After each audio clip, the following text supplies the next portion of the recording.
Dans le monde arabe et au-delà, il existe un livre dont le simple nom fait frissonner les plus téméraires. On dit que le lire sans préparation peut mener à la folie, ou ouvrir une porte qui ne se referme jamais. Ce livre, c'est Shams al-Ma'arif. Mais pourquoi cet ouvrage du XIIIe siècle inspire-t-il autant de terreur depuis plus de 800 ans? Écrit au XIIIe siècle et attribué à un érudit mystique nommé Ahmad al-Bouni, Shams al-Ma'arif, ou le grand soleil des connaissances, n'était pas censé être une simple légende. À l'origine, l'ouvrage mêlait spiritualité, ésotérisme, astrologie et la science sacrée des lettres arabes. Al-Bouni y compilait ce qu'il considérait comme les secrets cachés de l'univers et des noms divins. Mais très vite, l'ouvrage prend une toute autre tournure. Carré magique, talisman complexe, incantations et calculs numérologiques. Le livre prétend enseigner comment interagir avec le monde de l'invisible et invoquer les djinns.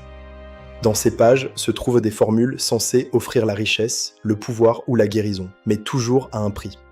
La tradition populaire raconte que le texte contient des symboles si puissants qu'il suffit de les prononcer ou de les reproduire pour attirer des forces obscures dans son quotidien.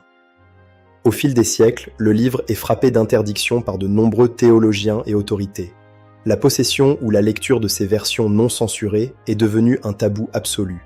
Rumeurs d'hallucinations, malédictions familiales, histoires d'invocations ayant mal tourné. Le mythe s'est nourri de récits d'amateurs d'occultisme qui auraient tenté l'expérience. Mais la vraie question demeure, Shams al-Ma'arif est-il un véritable manuel de sorcellerie dangereuse ou simplement un traité ésotérique médiéval déformé par des siècles d'hystérie et de spéculation? Mythe ou réalité, une chose est sûre, aujourd'hui encore, peu de personnes osent garder ce livre chez elles. Et vous, auriez-vous le courage d'en feuilleter une page? Dites-le moi en commentaire et n'oubliez pas de vous abonner pour explorer d'autres mystères de l'histoire.